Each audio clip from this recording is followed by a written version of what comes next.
बोलिए सतगुरुदेव महाराज स्वामी कल्याणी जी महाराज की। बोलिए कल्याणी सूत्र रविंदर जी महाराज की। बोलिए श्री अखंड ब्रह्म शक्ति दरबार की। आपके सामने गुरु महाराज जी अभी जोत जलाएंगे, फिर तदुपरांत गद्दी पे विराजमान होंगे। आप शांति बनाए रखें और तालियों से गुरु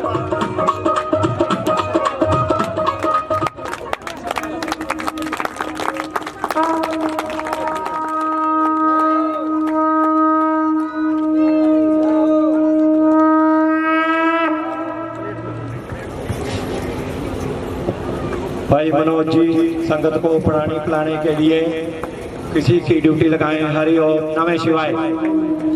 भाई संदीप जी, रविंदर भाई, अमित डॉक्टर जी जो भी सेवा में लगे हैं वो कृपया संगत को पानी बनाने की कृपा करें। हरि ओम नमः शिवाय।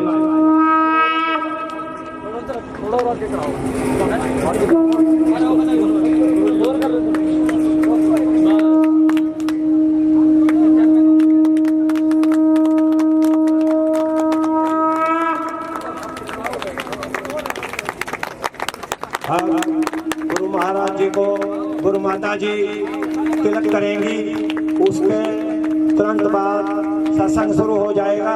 हरि ओम नमः शिवाय।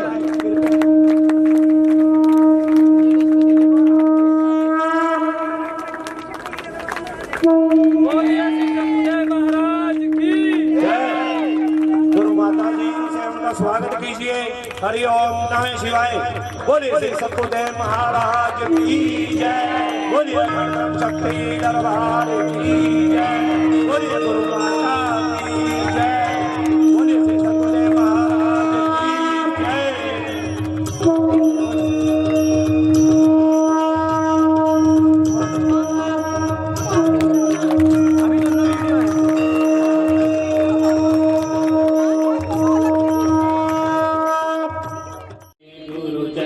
कमल बलिहारी रे, गुरु चरण कमल बलिहारी रे, गुरु चरण कमल बलिहारी रे। मेरे मन की दुविधा टारी रे, मेरे मन की दुविधा टारी रे, मेरे मन की दुविधा टारी रे, मेरे मन की दुविधा टारी रे। गुरु चरण कमल बलिहारी रे, गुरु चरण कमल बलिहारी रे, गुरु चरण कमल बलिहारी रे, गुरु चरण कमल बलिहारी रे।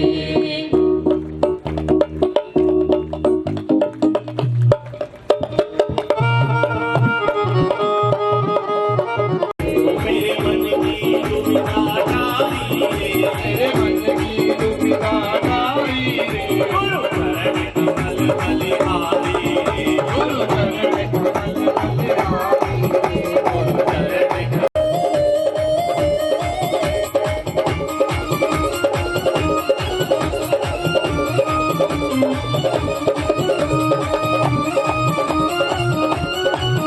बोलिए श्री सतगुरुदेव महाराज की। भव सागर में नीर हमारा, भव सागर में नीर हमारा, भव सागर में नीर हमारा, भव सागर में नीर हमारा।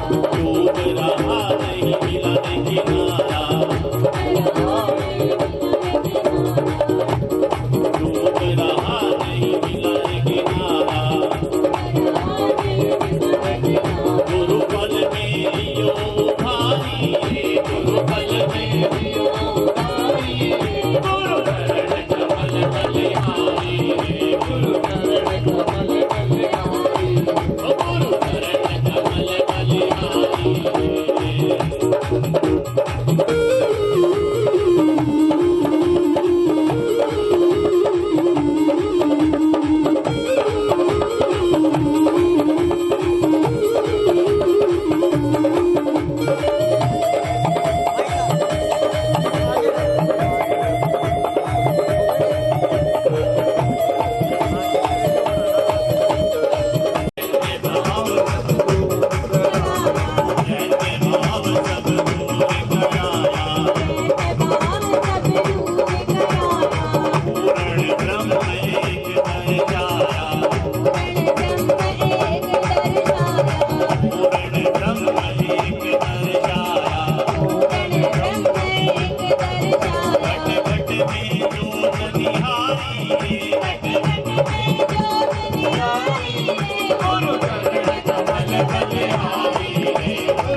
सतगुरुदेव महाराज की बोलिए श्री सतगुरुदेव महाराज की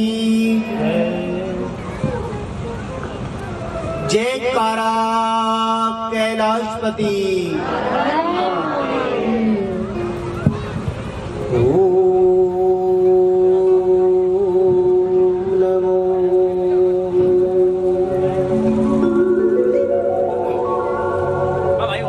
अखंड मंडल में चराचरम यशोबलम शशिशोभितम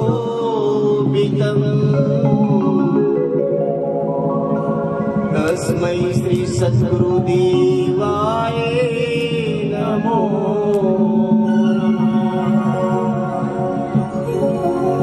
मम श्री सद्गुरुदेव महाराज महायोगी दिव्य योगी सिद्ध योगी रूपाय च वासितः श्री सद्गुरुदेवाय नमो।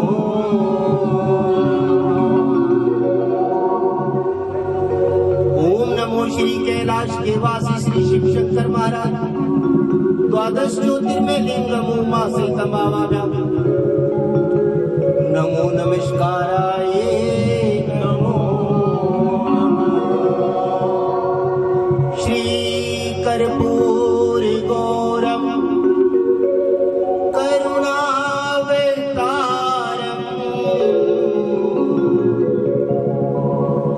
संसार सारम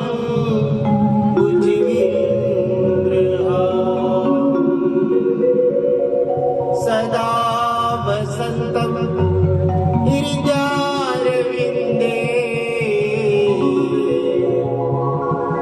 भवं भवानी सहितं नमामि। भवं भवानी सहितं नमामि। ओम नमो श्री हस्त शंख चक्र गदा पदम गलवे जंती माला भाविस्ते क्षीर सागर वासिते शेषय्या विरास्तम वामंग महालक्ष्मी सुशोभिते श्री लक्ष्मी नारायणाय नमो।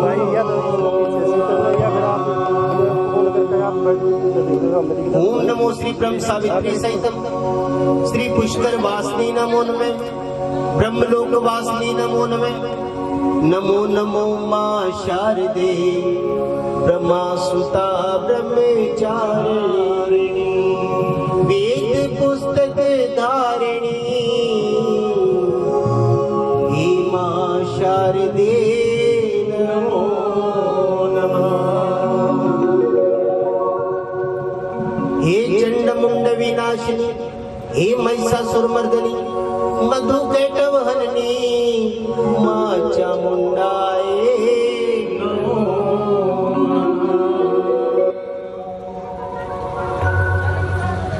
जयकारा श्री सद्गुरुदेव महाराज का बोल सच्चे दरबार की।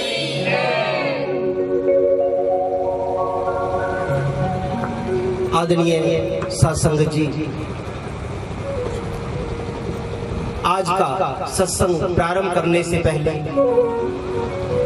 आए हुए सभी भक्तों की मैं कार्यकारिणी दल समिति की तरफ से आपका स्वागत करता हूं हाथ जोड़ करके। आप सभी का इस पंडाल के अंदर भव्य स्वागत है। जो आप आज मेरे लिए इतनी दूर से अपना काम छोड़ करके आए हैं और अपना अनमोल समय निकाल करके आपने सत्संग को दिया। आज आपके भाग्य जागृत है, आज आपके भाग्य उज्जवल है जो आज आप इस पंडाल के अंदर विराजमान हैं। एक जोरदार ताली मेरी साथ संगत के लिए हो जाए।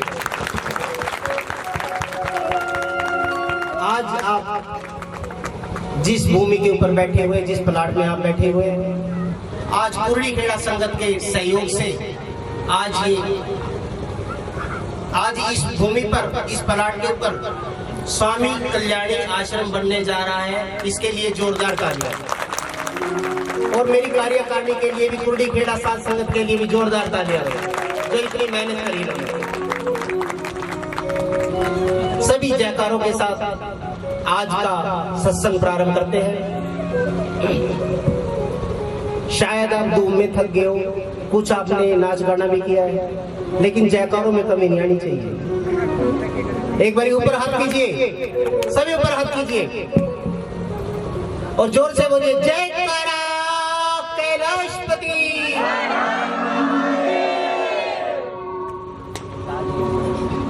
आदरणीय साथ संगत जी, आज की कथा प्रारंभ होने को जा रही है। आज वो कथा है, आज इस भूमि का भूमि पूजन है ना, गृह प्रवेश है। आज इस भूमि का भूमि पूजन है, गृह प्रवेश है। इस पृथ्वी का जो सबसे पहला गृह प्रवेश हुआ था, इस पृथ्वी का जो सबसे पहला गृह प्रवेश हुआ था, आज मैं उसकी कथा आपको सुनाने जा रहा हूं। उसी कथा का प्रारंभ करते हैं। एक बारी क्या हुआ कि कश्यप ऋषि के दो पत्नियां थी, दीति और अदिति। दीति के सारे दैत्य थे, अदिति के सारे देवता थे। उनके अंदर हमेशा विवाद चलता रहता था। विवाद होने के कारण उनमें कभी भी बनती नहीं थी। इसीलिए जो दैत्यों के गुरु थे वो शुक्राचार्य जी थे और देवताओं के गुरु बृहस्पति जी थे। श्री शुक्राचार्य जी के पास संजीवनी विद्या थी। जब भी युद्ध होता, जितने भी दानव मारे जाते, तो उनको संजीवनी विद्या के कारण शुक्राचार्य जी जीवित कर लेते थे, जिसके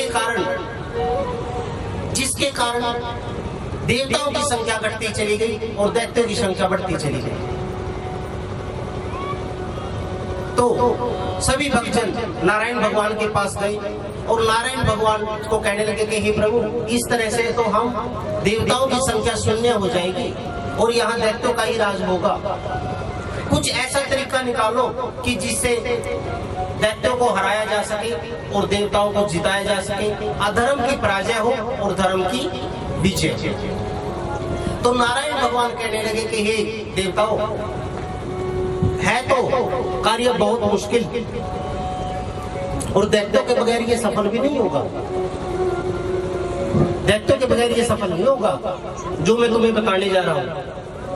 कहने लगे कि प्रभु, हे श्री नारायण भगवान, आप बताइए तो हम हर मुश्किल कार्य करने के लिए तैयार हैं। नारायण भगवान कहते हैं कि हे देवताओं, अगर शुक्राचार्य जी के पास संजीवनी विद्या है, वो अपने भक्तों को जीवित तो कर लेंगे।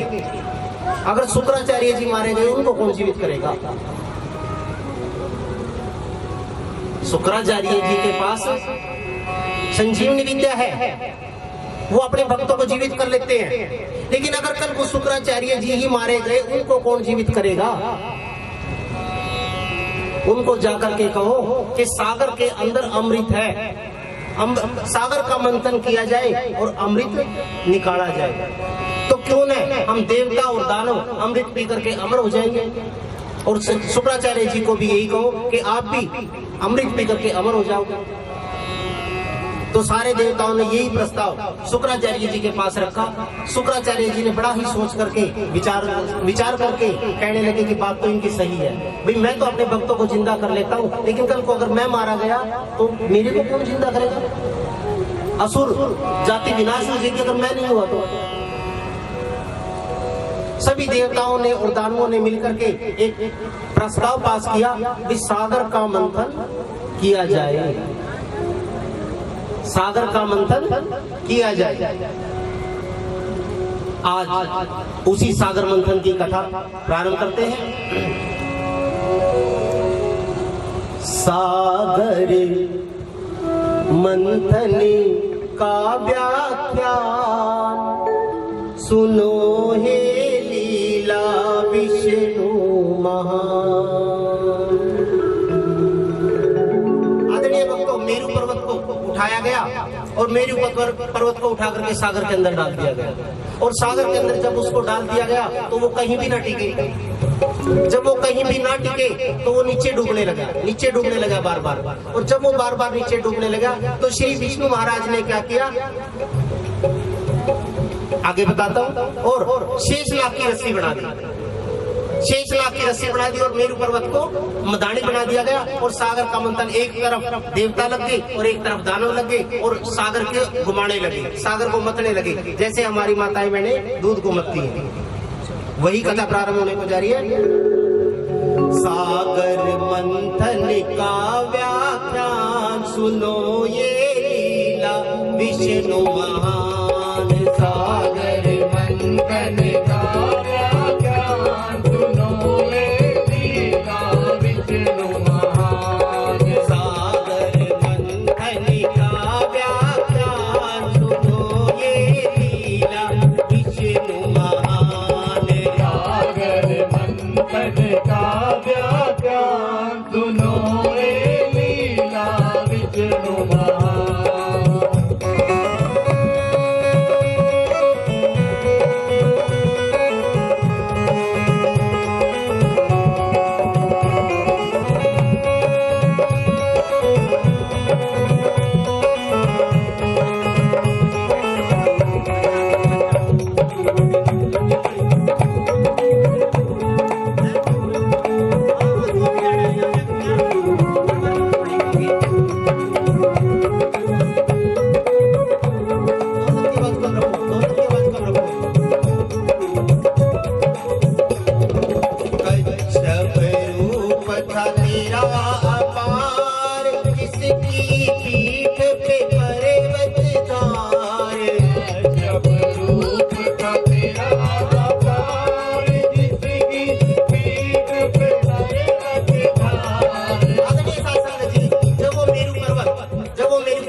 जल के अंदर जाने लगा और कहीं भी ना टिके तो श्री नारायण भगवान ने क्या किया, कछुए का रूप धारण कर लिया। और कछुए का, बहुत बड़े कछुए का रूप धारण करके उस मेरु पर्वत को अपनी पीठ पे उठा लिया। अब मेरु पर्वत को अपनी पीठ पे उठा लिया।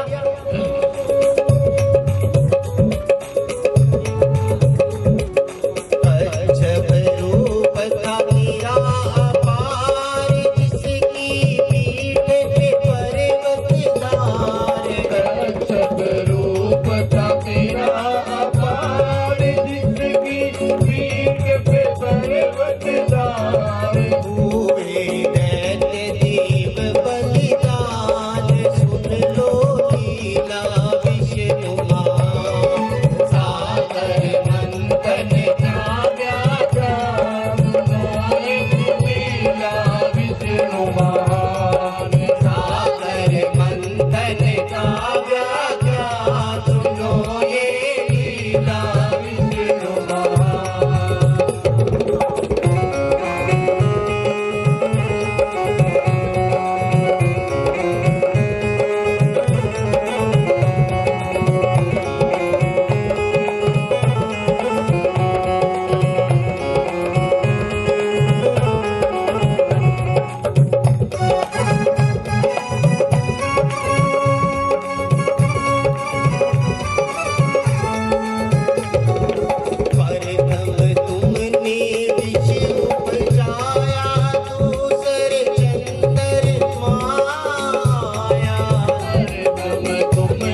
गया। सागर का मंथन करते करते सबसे पहली चीज निकली विष, हलाहल विष निकला। और हलाहल जब विष निकला तो हवा के अंदर वो फैलने लगा और देवता और दानवों की सांसों के अंदर वो चढ़ने लगा। देवताओं के दम घुटने लगे, दानवों के दम घुटने लगे और सारे इधर उधर अपनी जान बचाने के लिए भागने लगे। सारे भागे भागे ब्रह्मा जी के पास गए, कहने लगे कि हे ब्रह्मा जी, इस विष को समेट लो जो ये आकाश के अंदर फैल गया, वायु के अंदर फैल गया। तो ब्रह्मा जी कहने लगे कि हे देवताओं, इस विष को संभालना मेरे बस की बात नहीं है। आदरणीय शासन जी ध्यान दीजिए कि इस विष को संभालना मेरे बस की बात नहीं है, लेकिन नारायण भगवान कच्छप रूप में है, उनके पास जा नहीं सकते। अब कौन बचा? शंकर जी। उस टाइम शंकर जी कहलाते थे। शंकर जी खड़े थे और सारे देवता और दानव ऊपर हाथ करके खड़े करके भागने लगे और कहने लगे हर हर, क्या कहने लगे? हर हर। आज जब आप मंदिर के अंदर जयकारा लगाते हो तो हर हर महादेव कहते हैं, इसका मतलब पता है क्या होता है? नहीं पता, देख हम देख। हर हर महादेव का मतलब होता है कि हे प्रभु, इस विष को हर लीजिए, इस विष को हर लीजिए जो ये हवा के अंदर फैल गए, जो हमारे प्राण लेने के लिए बिल्कुल तैयार है। और महादेव क्यों कहा? कि उस टाइम सिर्फ शंकर थे कि हम देव हैं, आप महादेव हो। जब श्री शंकर जी ने महादेव का उपाधि पाई थी, इसीलिए मंदिरों के अंदर जयकारा लगता है, हर हर महादेव। आवाज बिल्कुल नहीं आ रही है। रोटी नहीं मिली तो इसका मतलब सबको बताना जरूरी है। हर हर महादेव। पानी तो पी रखे ना। हर हर महादेव, ऐसे आवाज आनी चाहिए। तो सबसे पहले विष निकला तो जो कि महादेव ने ग्रहण कर लिया। और जब महादेव ने उस विष को पिया तो इस तरीके से पिया, हम कोई भी चीज पीते हमारे पेट में चली जाती है, लेकिन महादेव ने उस विष को पिया और अपने कंठ से नीचे नहीं जाने दिया, गले के अंदर ही रोक लिया। और जब गले के अंदर उस विष को रोक लिया तो विष ने तो अपना रंग दिखाना था। विष ने जब अपना रंग दिखाया, हलाहल विष ने, तो उनकी जो ये गर्दन की पूरी अगली साइड से पिछली साइड से बिल्कुल पूरी नीली होगी, बिल्कुल पूरी नीली होगी। तो सारे देवता और दानव कहने लगे, बोलिए नीलकंठ महादेव की। नीलकंठ महादेव कहलाए। जब कहलाए थे नीलकंठ कि नीलाकंठ हो गया था। जब नीलाकंठ हो गया तो सागर मंथन चलने लगा दोबारा से। चंद्रमा दूसरा सागर मंथन दोबारा से चलने लगा और दूसरी चीज निकली चंद्रमा। सागर से चंद्रमा निकले तो सभी देवता और दानव कहने लगे कि इस विष को शांत करने के लिए महादेव को इसकी जरूरत है, इसलिए चंद्रमा महादेव को दे दो, भाई उसको शीतल कर देगा। तो चंद्रमा महादेव को दिया गया, जो आज आप मस्तक पे देखते हैं। वो चंद्रमा दूसरा है जो ये देखते हो, वो चंद्रमा दूसरा है। और तीसरा कामधेनु गाय निकली। कामधेनु गाय जब निकली तो कहने लगे भाई इसको ऋषियों को सौंप दो, ऋषि महात्माओं को सौंप दो, संतों को सौंप दो कामधेनु को, ताकि उनकी जरूरतें जंगलों के अंदर पूरी होती रहेंगी, जैसे वशिष्ठ ऋषि जी के पास थी। चौथा एक अश्व निकला जो काल केतु को दिया गया। काल केतु जो उस समय में दैत्यों के राजा थे, काल केतु को दे दिया गया। और पांचवा नहीं, उससे पहले एक मणि निकली। मणि श्री नारायण भगवान को दे दी गई, उनके मुकुट के अंदर जड़ी गई। उसके बाद निकला अश्व, घोड़ा। ऐसा घोड़ा जो अश्व की जाति में सबसे ऊपर माना जाता है, अचैसव घोड़ा। अचैसव घोड़ा वो काल केतु को दिया गया, जो दैत्यों के राजा थे उस समय। उसके बाद निकला ऐरावत हाथी। ऐरावत हाथी राजा इंद्र को दिया गया। राजा इंद्र को भेंट कर दिया कि हे इंद्र, आप इसको संभालिए, ऐरावत हाथी। और सातवां, हाँ जी,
उसके बाद कल्प वृक्ष निकला। कल्प वृक्ष स्वर्ग के अंदर स्थापित कर दिया गया। उसके बाद रंभा जो अप्सरा थी वो इंद्र को भेंट कर दी। उसके बाद श्री लक्ष्मी जी निकले, सागर से ही लक्ष्मी पुत्री, सागर पुत्री कहलाते हैं महालक्ष्मी, सागर की पुत्री कहलाते हैं। महालक्ष्मी उदित हुए सागर से, और जो लक्ष्मी जी थे वो श्री नारायण भगवान को भेंट कर दिए गए, उनकी अर्धांगिनी थी। उसके बाद जो मदिरा निकली वो दैत्यों को भेंट कर दी गई।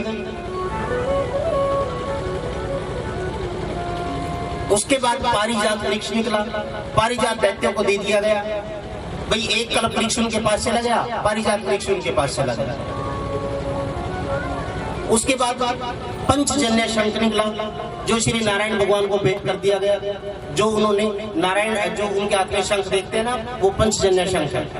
अवतार दंत तीनों मावाए, अमृत कलश को हाथ ले आए। दंत तीनों मावाए, अमृत कलश हाथ ले आए। ब्रह्म शक्ति के पद महान, सुनो ये लीला विष्णु महान, सागर मंथन का व्याख्यान। सुनो ये लीला विष्णु महान, सागर मंथन का व्याख्यान। सुनो ये लीला विष्णु महान। आदरणीय शासन जी, कथा थोड़ी छोटी करके सुना रहा हूँ, समय कम था इसलिए। 14वां रतन निकला, 13वां रतन निकला धन्वंतरी जी, और हाथ में 14वां रतन ले आए अमृत। और जब अमृत कलश ले आया सागर से बाहर, धन्वंतरी जी लेके आए सोने का कलश, तो देवता और दानवों ने शेषनाग को परे फेंका और धन्वंतरी जी के पीछे भाग गए। आप ये मत सोचना कि बेईमानना आज ही है, बेईमानना उस टाइम भी था। देवता सोचने लगे कभी दैत्य पहले ना पी ले, और दैत्य सोचने लगे कभी देवता पहले ना पी ले। छीना चपटी शुरू होगी बच्चों की तरह, छीना चपटी शुरू होगी। कभी देवताओं के हाथ में कलश, कभी दैत्यों के हाथ में कलश, कभी देवताओं के हाथ में कलश, कभी दैत्यों के हाथ में कलश। उस छीना चपटी के अंदर क्या हुआ, जो अमृत कलश भरा पड़ा था किनारे तक, उसमें से अमृत छलक छलक के नीचे गिरने लगा धरती के ऊपर। अमृत कलश में से अमृत 4 जगह गिरा, एक तो हरिद्वार में, एक नासिक में, एक उज्जैन में, एक प्रयागराज, जहां आज कुंभ के मेले भरते हैं। आज पता लग गया कुंभ के मेले क्यों भरते हैं। जहां जहां कुंभ में से अमृत गिरा, वहां आज कुंभ के मेले भरते हैं। लेकिन उस छीना छपटी में शरारती बंदा हमेशा जीत जाता है। कितने आदमी मानते हैं इस बात को? हाथ खड़ा करो। भाई शरारती आदमी जीत जाता है। वैसे ही दानव जीत गए। दानवों ने क्या किया, वो कलश छीन करके अपने राज्य में ले गए। देवता अपना मुंह सा बना के रह गए। और जब दैत्य कालकेतु अपनी सेना के साथ में, अपने दैत्यों के साथ में, मुख्य दैत्यों के साथ में अपने राज्य के अंदर चले गए, अमृत कलश को ले गए, उधर से देवता भागे भागे नारायण भगवान के पास गए।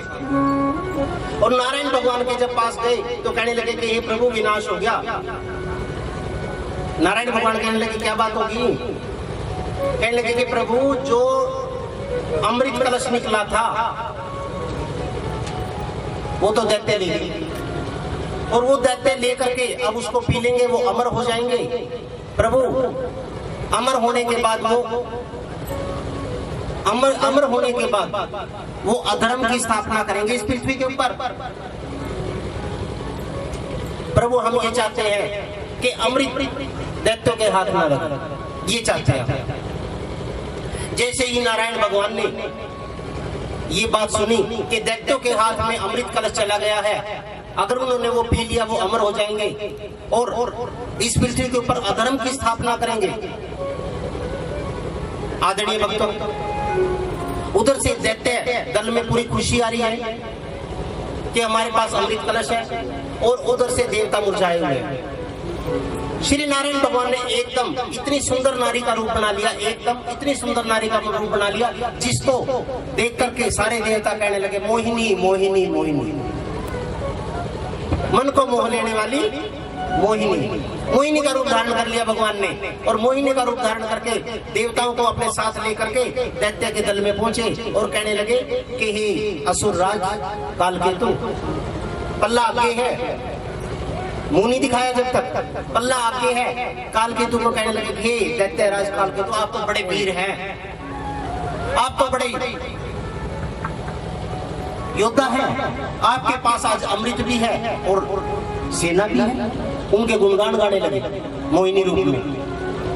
कहने लगे कि फिर एक बात तो बताओ, ये देवता भी तो तुम्हारे भाई है, इन्होंने भी तो सागर मंथन के अंदर पूरा योगदान दिया है।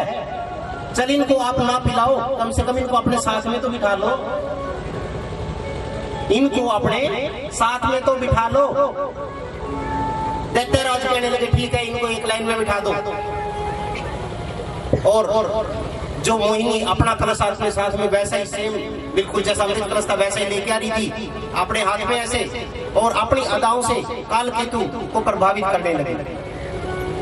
कालकेतु कहने लगे आज तो बहुत ही अच्छा दिन है कि अमृत कलश हमारे हाथ में है और सुंदर नारी भी हमारे राज्य में है और देवता हमारे सामने बैठे हैं। जब हम पिएंगे तो इनको कितनी जलन होगी। हम ये चाहते हैं कि हे देवी, आप अपने हाथों से ये अमृत कलश एक एक करके अमृत पिला दो हमें। कहने लगे ऐसा ही हो जाएगा दैत्यराज, आप बैठिए, लेकिन मैं ऐसे नहीं पिला पाऊंगी।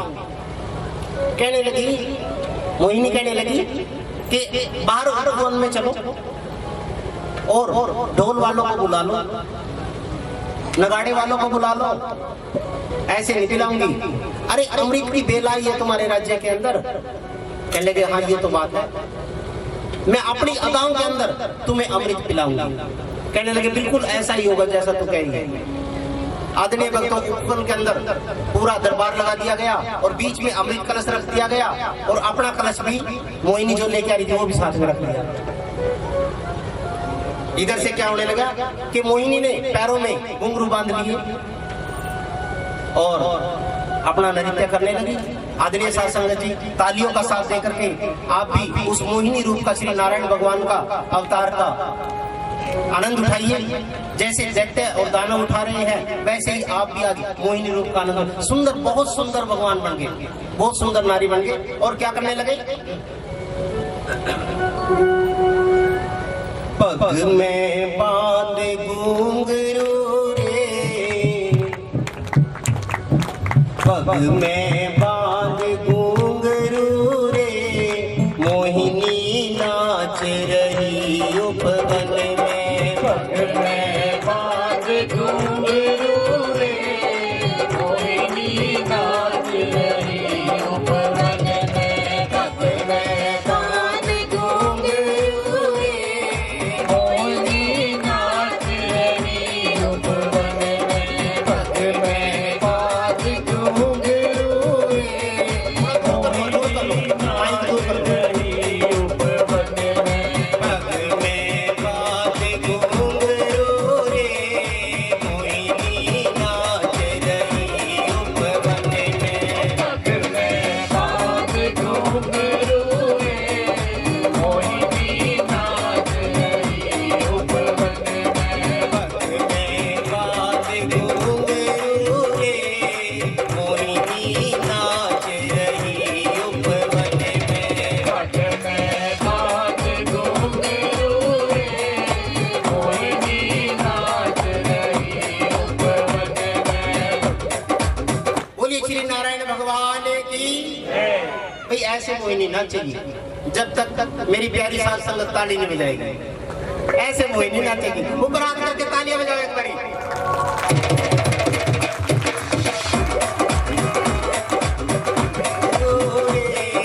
मोहिनी नाच रही उपवन में। पग में बांध घुंघरू मोहिनी नाच रही उपवन में।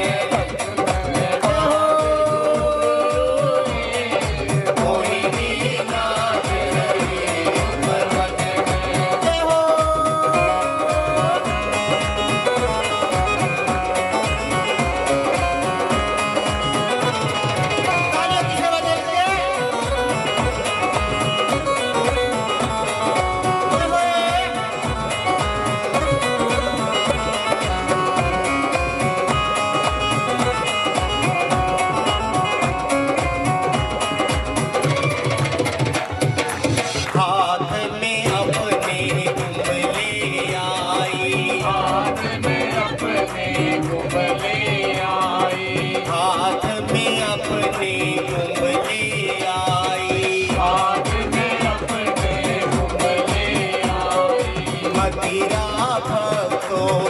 भरवाई, मदिरा भक्तों से भरवाई, मदिरा भक्तों से भरवाई, मदिरा भक्तों से भरवाई।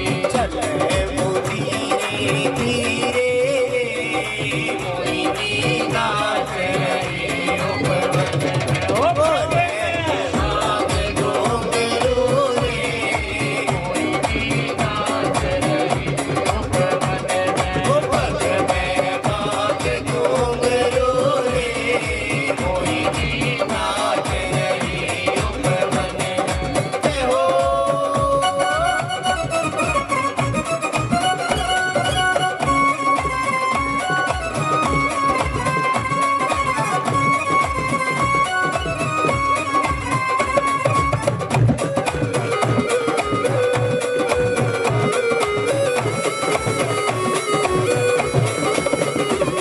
तालियों का। अरे मोहिनी नाच रही है, तालियों का करके। आइए।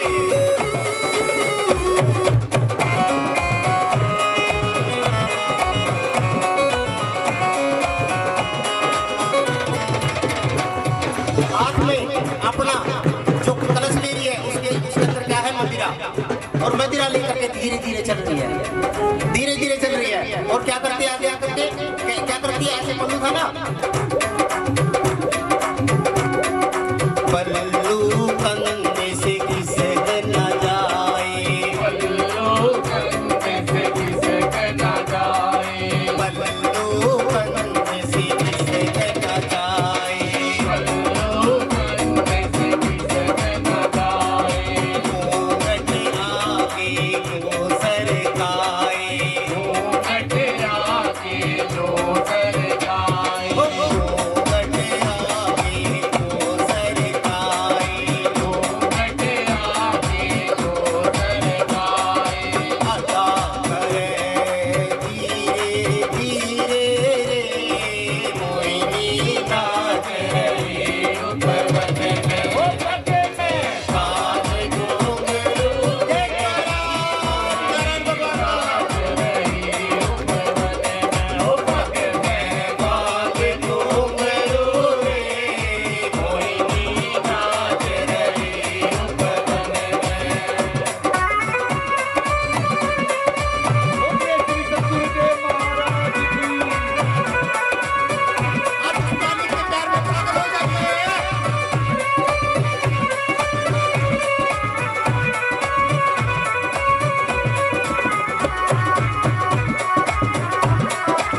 तालियां बजा करके आदरणीय भक्तों, फूलों की वर्षा करो मेरी सेना, मेरी संगत के ऊपर फूलों की सेना।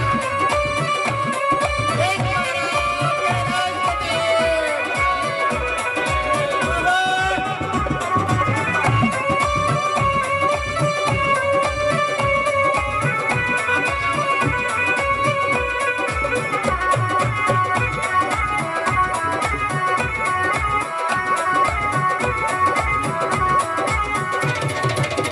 आदरणीय भक्तों, मोहिनी क्या कर रही है कि पल्लू मेरा नीचे न सट जाए, मेरा मुखड़ा। ऐसे पल्लू पीछे को पटका, हाँ जी, ये पल्लू जैसे आगे आ रहा था ना, और ऐसे पल्लू अपना पीछे पटक दिया जानबूझ के।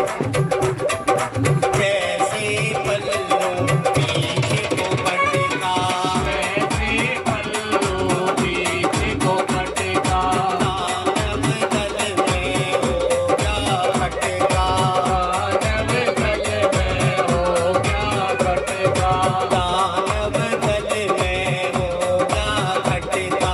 दानव दल में हो गया खटका। काल केतु कहने लगे, यही वो नारी है, यही वो नारी है जो अमृत पिला सकती है। उसका मुखड़ा देख करके कहने लगे, यही है वो नारी जो अमृत पिला सकती है। और लेकिन भगवान तो कुछ और ही सोच के आए थे ना मोहिनी रूप में, और क्या करने लगे? मदिरा पिलावे धीरे रे, मोहिनी नाच रही उपवन में। उपवन में, आगे घुंघरू रे, मोहिनी नाच रही उपवन में। आगे घुंघरू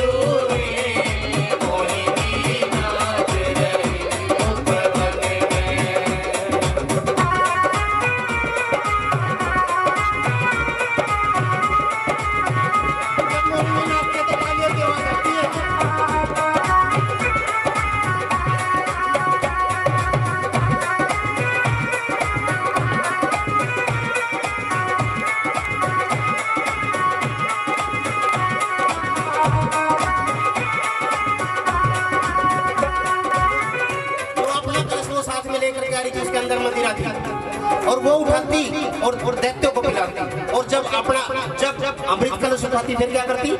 मोहिनी क्या करने लगी अपनी चालाकी से?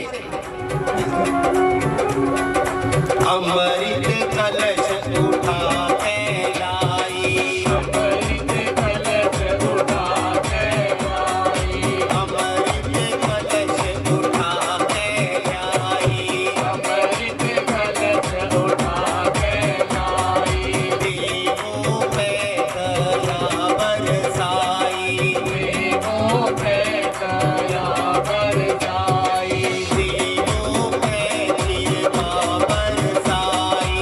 देवों पे कृपा बरसाई। आदरणीय भक्तों, हम ही नहीं कई बार भगवान भी धोखा खा जाते हैं।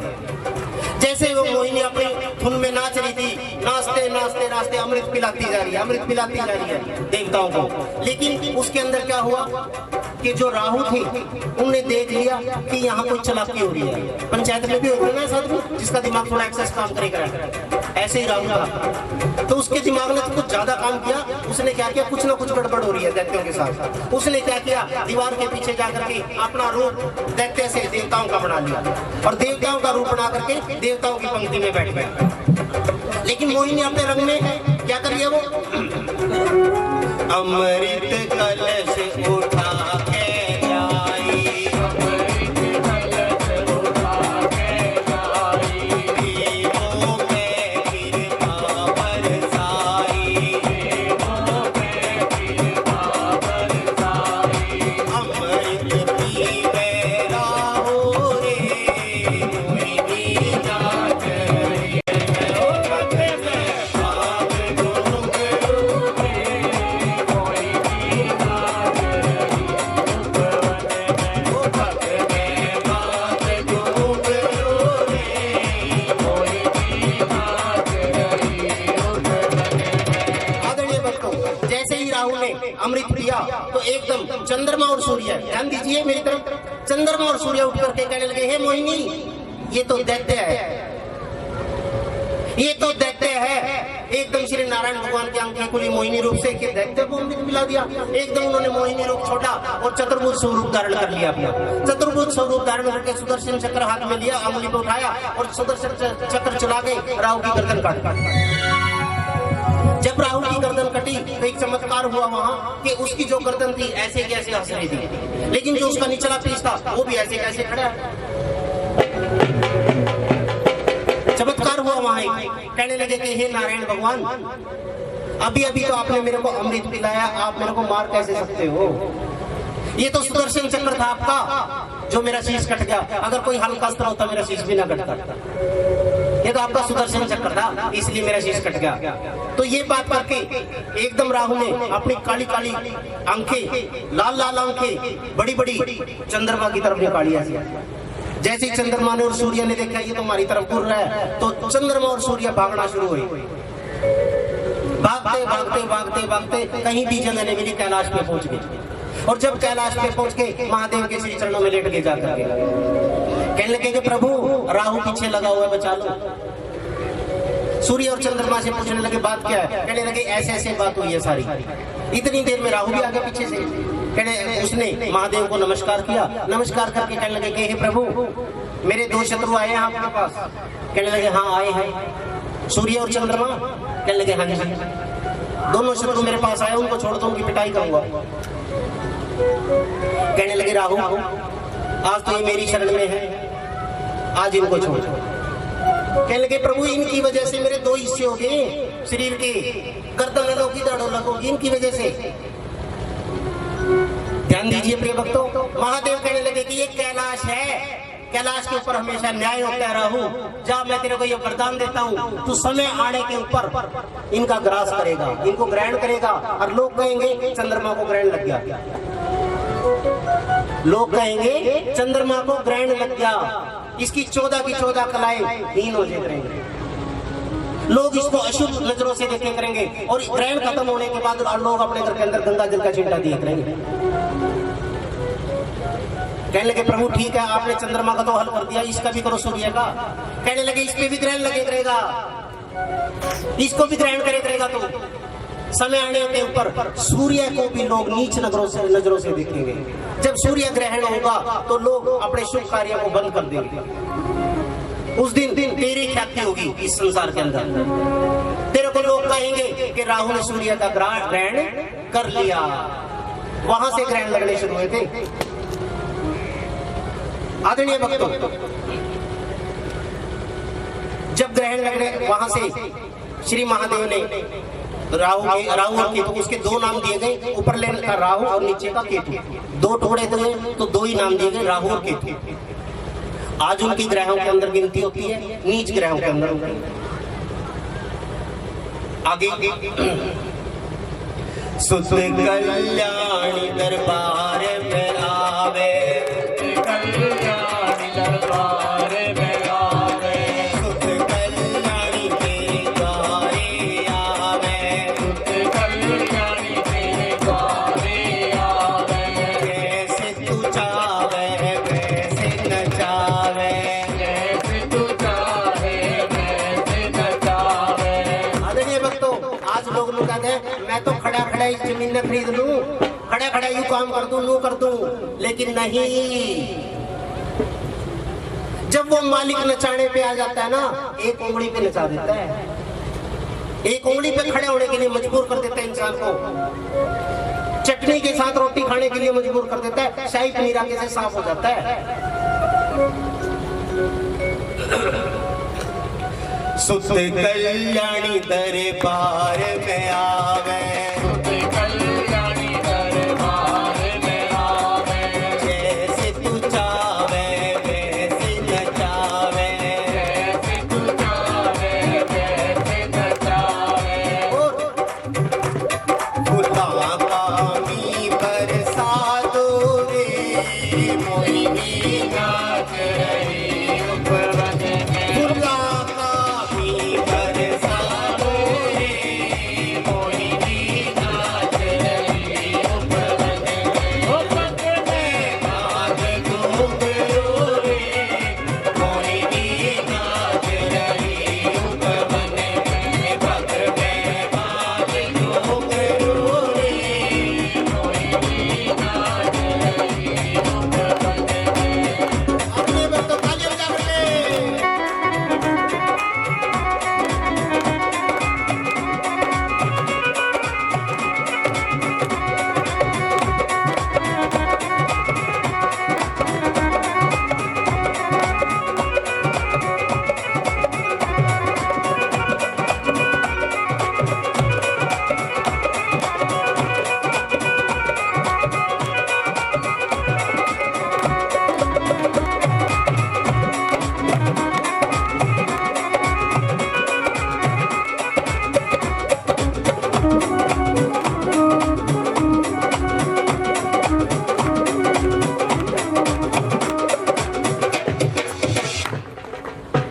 आदरणीय शासक जी, मोहिनी ने अपना काम कर दिखाया।